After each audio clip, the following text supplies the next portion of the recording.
all keenly picked up a pad, maybe you'll use them later in the day. But we're going to go for old school raising of your hands. If anyone has any questions, just shout them out, and we'll try and be as interactive as we can. Okay, you ready? Yeah. Okay, good. Case 1. I'm going to read it. 24-year-old female presents with 2 days of right iliac fossa pain. She's got no other symptoms. Observations all normal. She's tender in the right iliac fossa only, and the white cells are 11. We'll say that the normal range is up to 10, 4 to 10, we'll say. Now, the following, which is the most suitable investigation? Is it A, ultrasound, B, CT, C, MRI, or D, diagnostic laparoscopy? All those who vote A, you can raise your hands now. It's a bit easy, isn't it? Okay. B, anyone? No. C? Oh, I think he was waving, but okay. D? All right, so ultrasound. So who wants to explain why? Gentleman in the purple shirt who's just arrived. Explain to us why, I'm sure you did, vote ultrasound for this poor girl, very common presentation, right iliac fossa pain in a young girl. So we're thinking of some things to do with the urethra, maybe there's a stone or infection. Maybe a stone or anything like that. You may want to look to see if the dilates.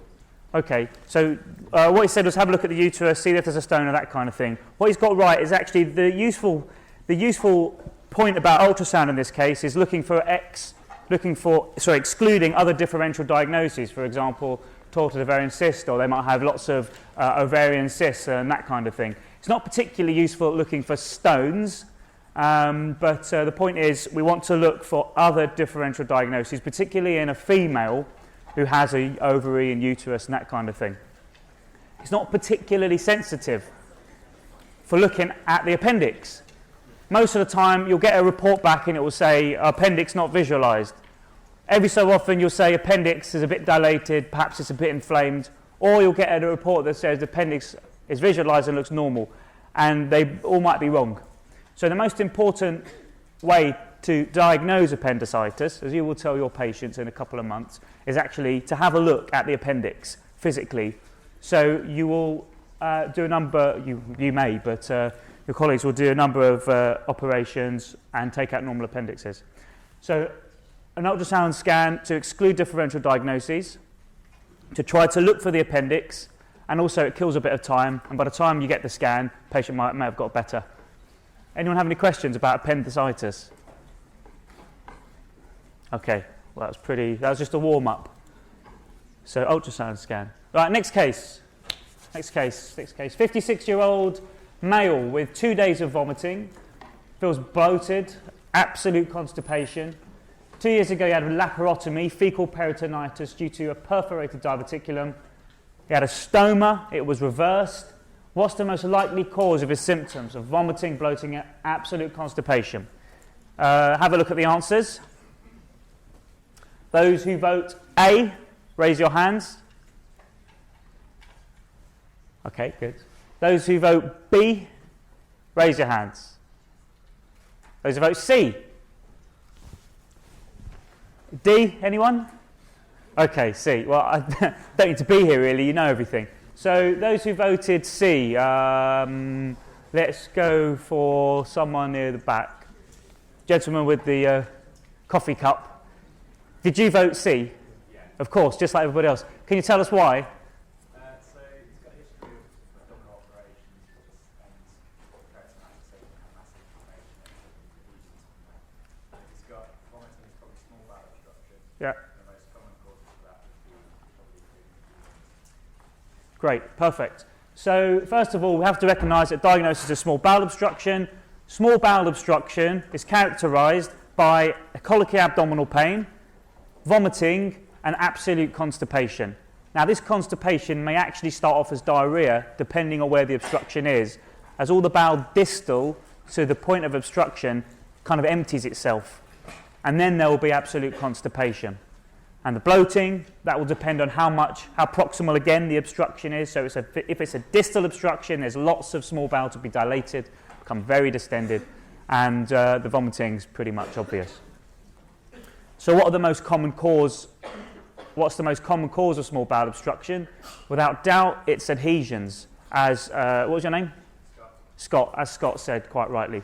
So adhesions are the most common cause of small bowel obstruction, and other causes include hernia, particularly in the groins. Femoral hernias, although they're less common than inguinal hernias, are more likely to cause a small bowel obstruction or a strangulated whatever. Tumour, such as lymphomas in the small bowel, for example, not particularly common, or tumours in the pelvis. Inflammatory bowel disease. Which of the two, UC, ulcerative colitis, or Crohn's disease, is more likely to give you stenosing disease of the bowel, I'll say? Just check. Crohn's. Yeah, Crohn's disease. Crohn's stricture. Yeah, that's for your other gastro lecture. And other causes of small bowel obstruction, things like volvuli, so small bowel volvulus, internal hernia. Yeah? Okay. Any questions about small bowel obstruction? No, you know everything. When are your exams, by the way? Remind me. How many weeks? 1 to 2 weeks. Oh. So you're all ready, you've all swatted up. Great. Okay, so basically, yeah, okay, we'll crack on. So adhesions. The money question. This gentleman has got adhesional small bowel obstruction. How shall we manage this? For the newcomers, adhesional small bowel obstruction, how do you want to manage this? Those who vote A, raise your hand. Those who vote B, raise your hand. Okay. C? Okay, D? All right. Surgery is easy, isn't it? Easy. So, NG tube and IV fluids. Correct answer. Who's going to, any volunteers to explain the management of small bowel obstruction? Because it's you who's going to be managing this, by the way. Let's go with someone over that side. Gentleman in the white t-shirt. That'll be you. Yeah, the first best off to try and manage it conservatively, so like drip and suck. Yeah. What's drip and suck mean? What would you actually tell the nurse? Place the NG tube and try and remove the contents of the stomach, and then put an IV drip in to rehydrate. Okay, good. And what if it doesn't pass? Then you can phone up your surgical reg and try and maybe even remove the obstruction or... Okay. All right, that's a good answer, to be fair. So NG tube and IV fluids, that's drip and suck. So you say, right, please can we insert an NG tube or do it yourself? And the suck bit, this is the suck bit, and you attach a big 60ml bladder syringe to it and you aspirate it. You pull back on it and you do that until the stomach's dry, because it's going to be full of fluid.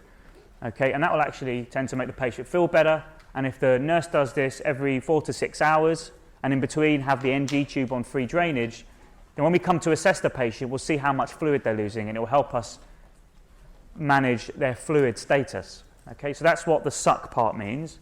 The drip means IV fluids. How much IV fluids are we going to give? Let's go to somewhere up there. Gentleman with the blue t-shirt sitting at the back.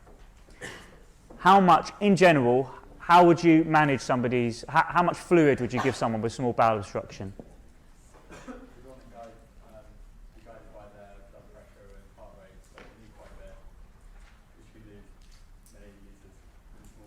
Okay, so you're quite right in that small bowel obstruction. Hands up who's been in a laparotomy for somebody with small bowel obstruction.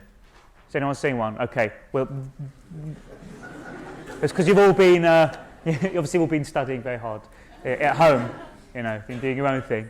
But what you would find, if you were to witness one, and what you will find in the future, is that there are litres and litres and litres of fluid in the small bowel, and you will be surprised. And then you will realise why your patient was so dehydrated and so tachycardic for so long, having done very little about it. Gentleman in the blue shirt, what is the maintenance fluid requirement for a 70-kilogram man? No, just generally, the maintenance fluid requirement. So just what you need day to day. 30 mils per kilogram, so 2 Okay.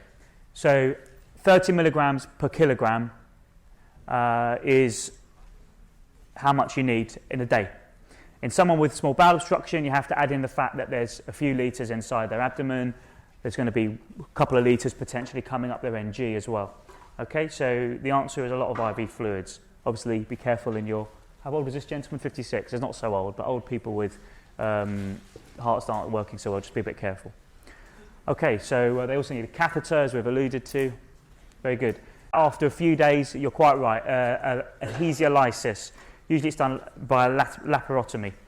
And of course, one of the risks is that more scar tissue will form and the patient will re-obstruct. So that's why laparotomy is not the first port of call. It's, most of these cases will resolve with conservative management. Any questions about small bowel obstruction or fluid status or anything like that? Anything at all? Okay, good. So NG tube and IV fluids. Next case. Have a read. A 49-year-old teetotal female presents with epigastric pain or vomiting. The serum amylase is 305. The upper limit of normal is 100, we'll say here.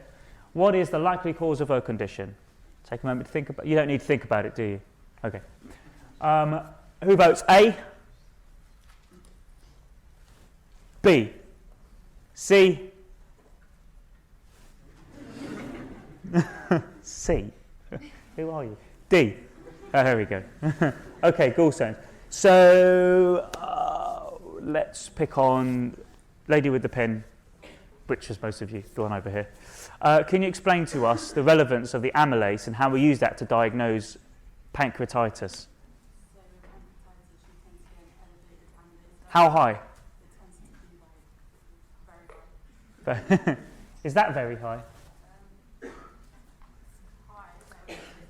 Okay, can anyone better that? How to diagnose pancreatitis using a serum amylase? She said it has to be high. Let's go for... Hands up if you know the answer, so I can pick on someone. All right, you over there. Yeah. 4 times the upper limit of normal. I would have said 3 times. So that's what I would, but you get the idea. 3 times the upper limit of normal. The diagnosis is almost certainly acute pancreatitis. The exceptions being those with chronic pancreatitis, for example, those who drink lots of alcohol and they keep coming back in, their pancreas is burnt out. Patients with, say, familial hyperamylasemia, not all that common. Other causes of a raised amylase that shouldn't be more than 3 times the upper limit of normal, things like a perforated DU. How does a perforated DU present?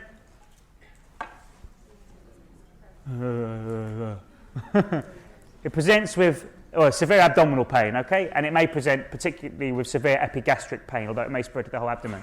So how do you know the difference? Someone's got an amylase of 280 between a perf DU and pancreatitis. What can you do? Let's go, lady over there with the red scarf, maroon scarf. You can measure the lipase. That's a very good answer. It's not the most traditional way of doing it, but actually I think it's more accurate than doing an amylase. But I'm not sure how many labs actually will test lipase routinely. Okay, let's pretend you don't have a lipase, or the lipase is also equivocal, and your amylase is a little bit raised, but it's not quite 300, and you're not sure whether the patient's got a perf DU or pancreatitis or something else. What else can you do? Excuse me. What else can you do? And what are you looking for on a chest X-ray? Air under the diaphragm. Now, what if this chest X-ray comes back and there's no air under the diaphragm? Who said that, by the way? What are you going to do next? You're the only one in the hospital. I've passed out.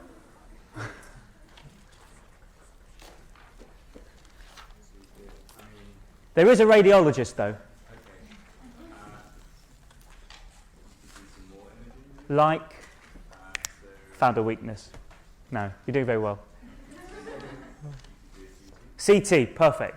So CT, if there is doubt, you can do a CT, and that will diagnose a perf DU most of the time. But in what circumstances might a CT look normal in a patient with pancreatitis? Have I found a weak spot? Okay. Well, if you do a CT on a patient with pancreatitis within the first 48 hours of his or her symptoms, the pancreas may look normal, okay? So that's for extra marks. But in practice, you might find that bit of information quite useful, as when I started work as a junior doctor, I wasn't sure whether we should CT a patient or not. And a patient with pancreatitis should be CT'd if the diagnosis is uncertain, for trying to exclude differential diagnoses, and if the patient with pancreatitis deteriorates and you need to look for complications. What are the complications of pancreatitis? How can we categorize them? Early and late, you could do that. Anything else? You could do local and distant as well.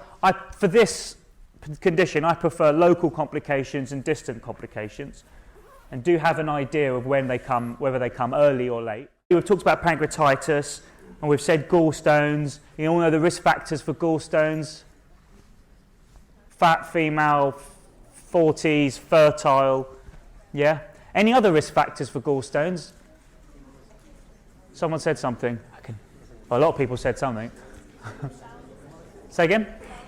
A bowel resection. Like what kind of bowel resection? Yeah, so if the terminal ileum's gone, how else might the terminal ileum go? Crohn's disease, good. Any other risk factors for gallstones? Hemolytic anemias. What kind of gallstones will they give you? Bleak ones. Black gallstones. Okay, and then instead of your brown cholesterol gallstones, everyone else tends to get. Okay. Any other risk factors for gallstones? I could think of two more. And one of them is particularly pertinent potentially for half of the audience in the future, potentially, or in the past. Pregnancy, very good, or present. Good. And the other one? Rapid weight loss. Rapid weight loss is another risk factor for gallstones. There we go. And what's the best way to diagnose gallstones? Shout something out really loud and confidently. How do you diagnose gallstones? Ultrasound. Good. Case number 3 continued. This, the money question. I'm wrapping myself up in wires. So this is about the modified Glasgow scoring system for pancreatitis. Have a look at the question. Think about what the answer is. And in a minute, I'm going to ask you to vote. I think I'm going to catch you out here. So clever. Okay. Right, let's go around and we're going to see if you know the criteria off by heart. I don't think you, well, maybe you do actually. All right, gentlemen with a blue pen. Excellent. Can you tell us one criteria which we will measure for scoring a modified Glasgow score for pancreatitis? I'll give you a clue. 3 of them are up there.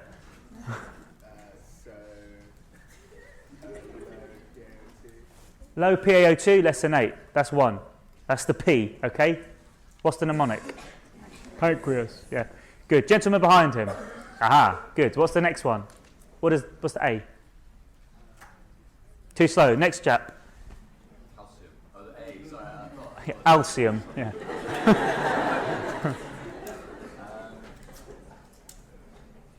yeah. Too slow. Next one.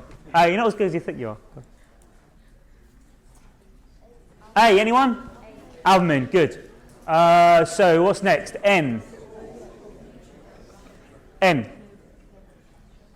Okay, this is we're 1-1 now. Here are the answers. Oops. Yeah, there we go. Pancreas, PaO2, age, neutrophils, actually white cell count, calcium, renal, which means urea, which was mentioned, enzymes. For the enzymes one, you actually only get 1 point. Albumin and also your sugar. Glucose, to you and I. Any questions about modified Glasgow scoring system? This isn't just for your exams, this is actually really useful. What happens, let's pick on someone. Who wants me to pick on them? No. Yes, gentlemen, my new friend. Can you tell us, you've just scored someone and their modified Glasgow score is 3. You are the house officer that's been asked to clerk this patient in A&E. You've clerked them, you're very diligent, you've got their score, it's 3. What are you going to do? Aside from Dr. ABC, IV fluids and all that kind of stuff. This is real world medicine and surgery. What are you actually going to do now? Nasogastric tube. Okay, let me put it another way. What does a score of 3 mean? Oh, I don't know. Okay, fine. What does a score of 3 mean? It means bad. If they have a score, it is bad, badness. Very, very bad. Yeah, exactly. So a score of 3 means that the patient has got severe pancreatitis, and from memory, I think their mortality associated may be in the region of 15% or double figures of some sort. So it's really quite serious. So that means you need to escalate, okay? And that will form part of the how do you manage answer in your OSCEs. A, B, C, D, E. I'll give ibuprofen, antibiotics, do this, and then I'll escalate to who? To me? Yes, you would. Who else might you want to escalate to after discussing it with your senior? ITU, exactly. And in fact, anyone who scores 2 or 3, I'll most certainly escalate to an ITU intensive care doctor. A score of 1 or 0, I believe, is mild. I think 2 is moderate and 3 is severe from memory. But the point is, anyone with moderate or severe, even if they look absolutely fine, you know, they're a bit diabetic, so their BM's 11, and they happen to be 59, so they score 2 already, but actually their pulse is 60, their blood pressure is 130/80, everything's fine. I would still let the HDU team know, because by virtue, because of their comorbidities and their age or whatever else has given them that score of 2, if they do deteriorate, they could deteriorate very, very rapidly. And you at least want the ITU doctor to know about the patient and put them on their radar. And it will also think, well, they do score 2. Let's just ask the night SHO to come and have a look at them overnight, just to make sure they're peeing properly. You know, they've got enough fluids on board. After all, fluids is arguably the most important aspect of pancreatitis in general, IV fluids. And that's true for most surgical conditions. All right? Any questions about pancreatitis?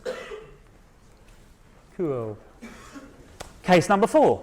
So left iliac fossa pain in an older patient. Doesn't have to be this old.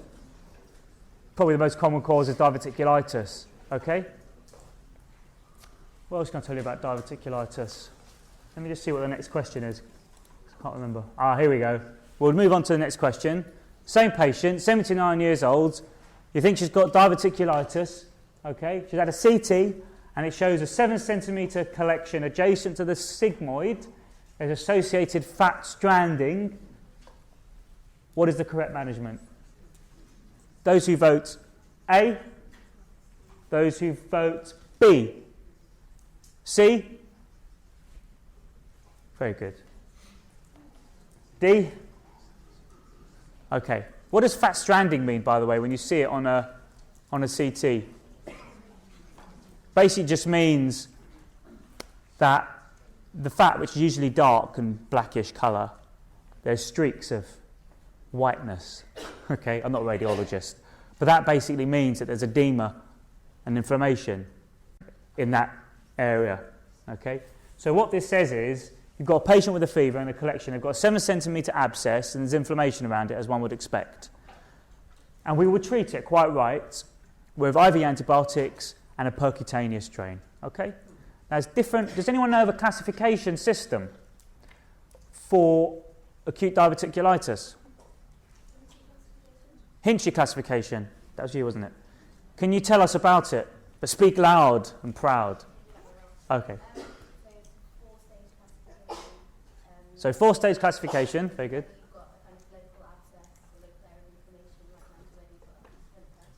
Exactly. So there's Hinchy A to D, I believe, but there's 4-stage classification, and it basically varies from.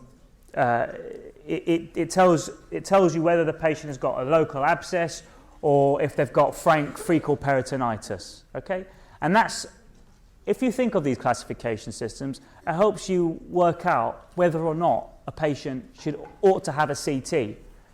Okay, because then with this patient who's got a fever and left iliac fossa pain, it's plausible. Obviously, this patient does have an abscess, but it's plausible that they do. So you think, I want to know where in the Hinchy classification this patient is. So you do a CT, because that will guide the management. Great. That's pretty simple. Surgery is easy. Case number 5. Can I ask a question about that? Oh, sorry, yeah, go. What would be an indication for the RTD, say, sigmoid colectomy? Sigmoid colectomy and primary anastomosis. Well, in an acute setting, so a patient who's got lots of inflammation and local sepsis in the area of that sigmoid colon, in any case, a laparotomy is a big undertaking. That patient's already got one hit, having being septic. So if you give them another when it's avoidable, you're potentially worsening their outcome. They have to have a big laparotomy, stress response, and then they'll be subject to the risks of all the complications of that procedure with all the sepsis. They may go on to have further abscesses, for example. And you certainly wouldn't do a primary anastomosis. So primary anastomosis means chopping out the sigmoid here and joining the two ends back together.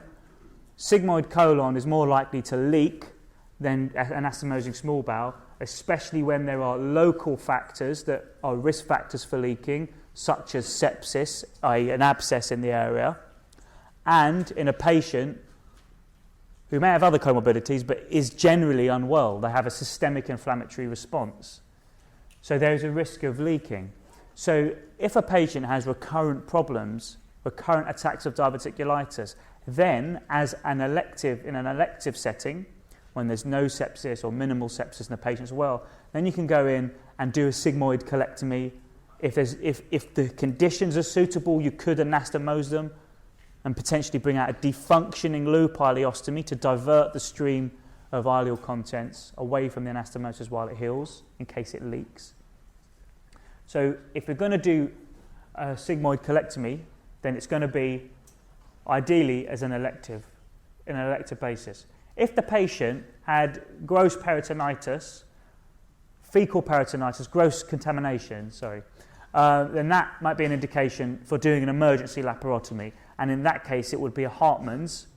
And a Hartmann's is essentially removing the bad bit of bowel, bringing the end up as a stoma, and you'll have a stump.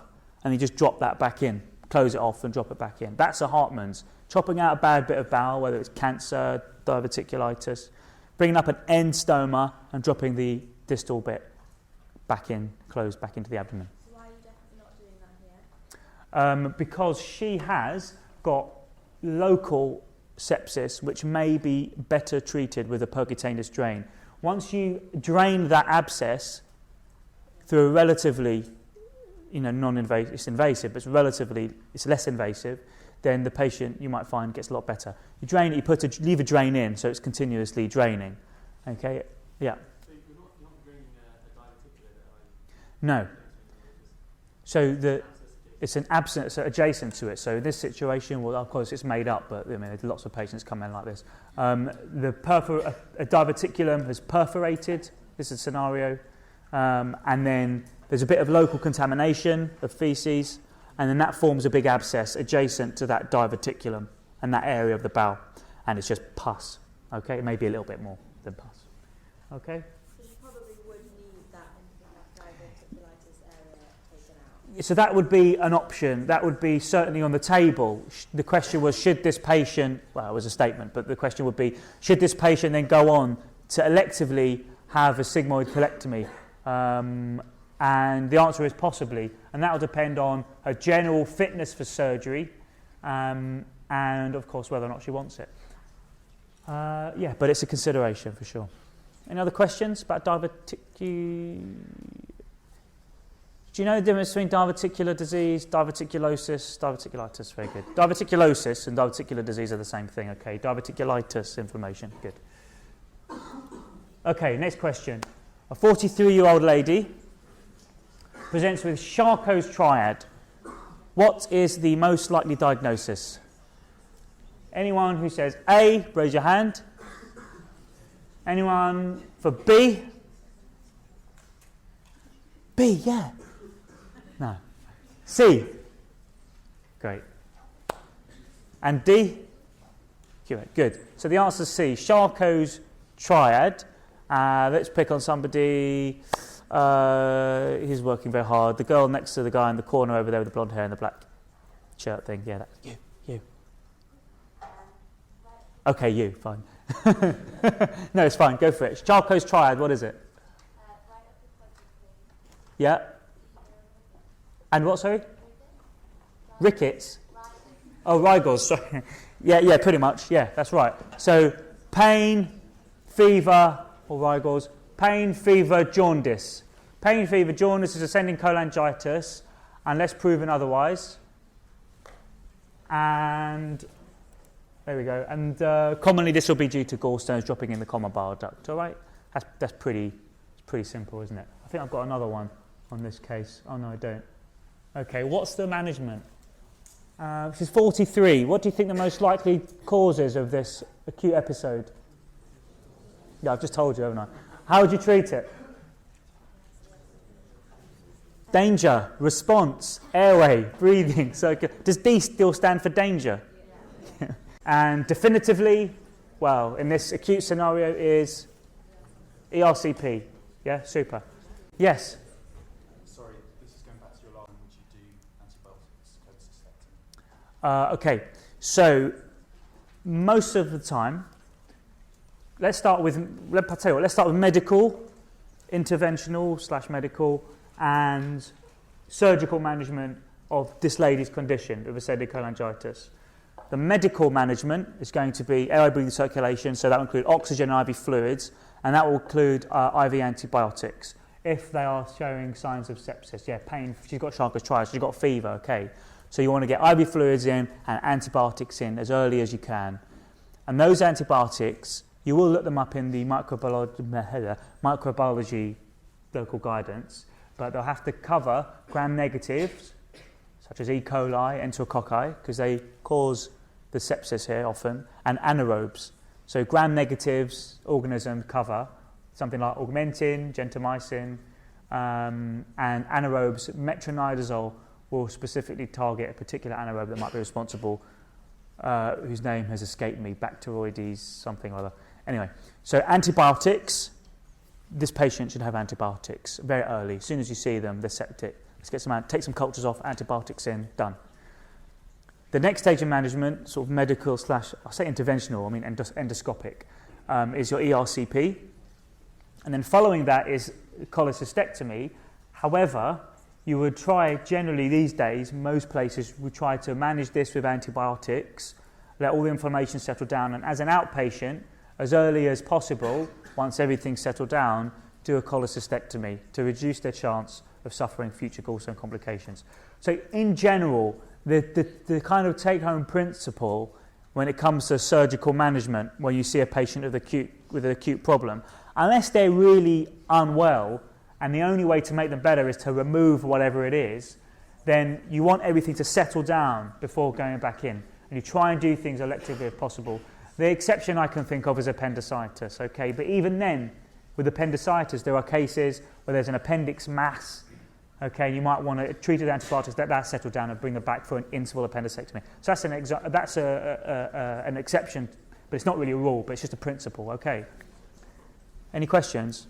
Yeah? Do you jump straight to an ERCP or do you have to do an MRCP? That's a good question. I think if someone who's got known gallstones, okay, who's got deranged LFTs, then it would be, I think one could argue that going straight to ERCP would be probably a good idea, especially if it's something like a Friday, in practice, if it's a Friday, okay, and you can't get, it means that the patient won't have an ERCP till Monday and they're septic, you may want to go straight for ERCP, but you may do that anyway, okay.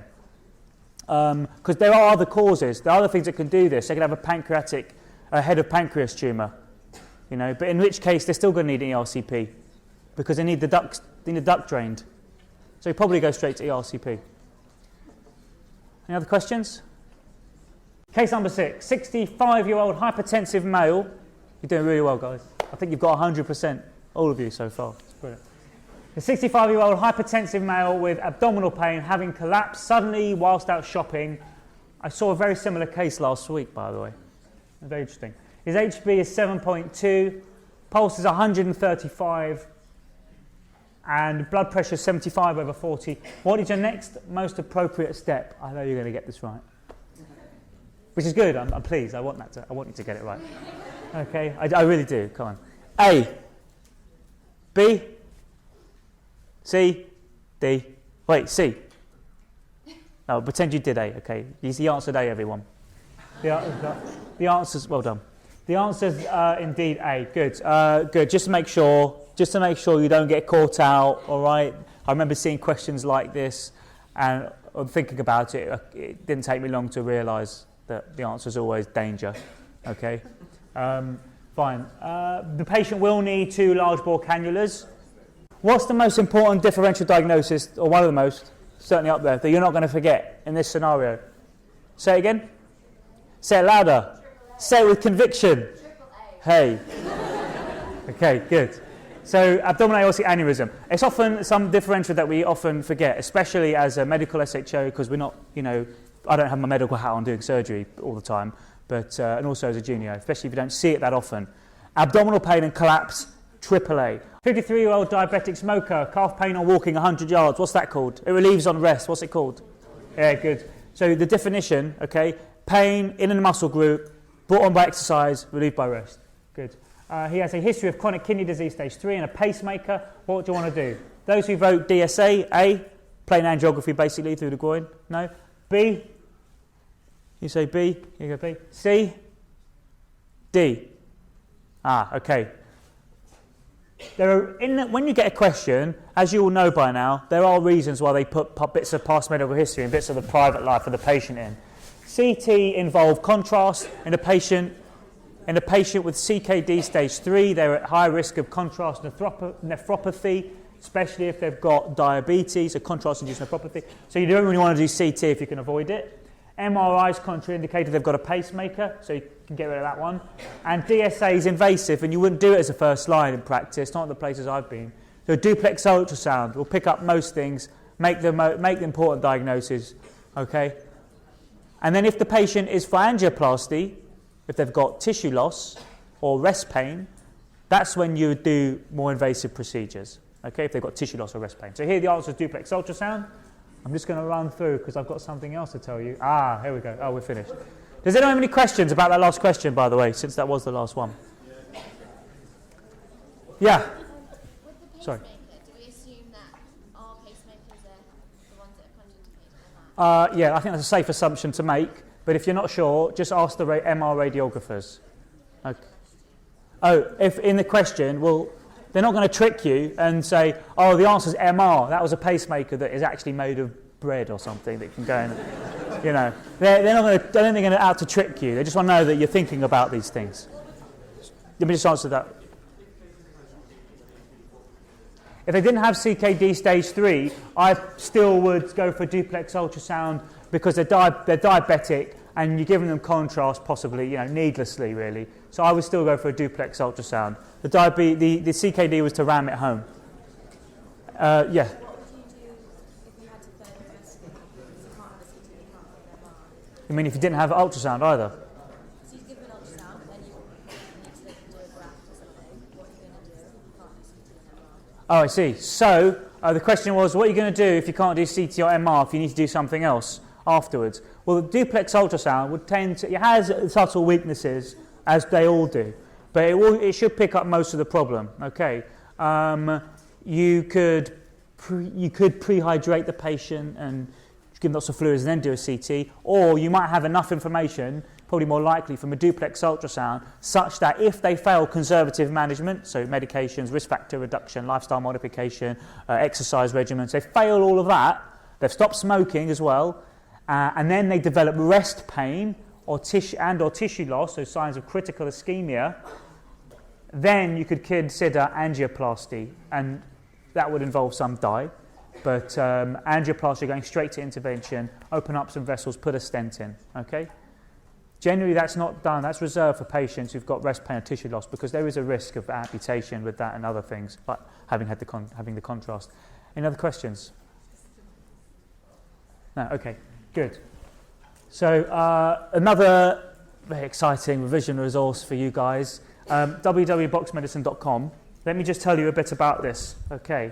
At the moment, there are 15 pre-recorded tutorials ranging, most of them are between 7 and 13 minutes in length or so. A couple are a bit longer than that. And then afterwards, you'll see some multiple choice questions as well. So we use lots of different modalities, such as drawings and screencasts and slides and pictures and diagrams and talking and text and whatever to try and really keep you engaged, because it can be a bit boring watching a video. But I think this is a good way to help you learn. The only thing I ask though is that if you do use it, there's a button there that says feedback. I would really appreciate that. In return, all you do is just fill this in. You just select whatever it is you agree with, you put what you like, what you didn't like, and any other topics you want to be covered, and that would be really appreciated. Now, the other thing is that we've done 2 live tutorials, and in these live tutorials you'll be able to ask me questions similar to what you've done today, and I'll be able to interact with you as well. You don't have to download anything. You can just go to boxmedicine.com, click on livebox or /livebox, and then it will just appear, or you press play or something. And you can sit at home and revise just like this, but you could be at home with a cup of tea, okay? So boxmedicine.com is the front page, and you'll be able to just sign in. And you can obviously unsubscribe anytime you like. You will not get any spam.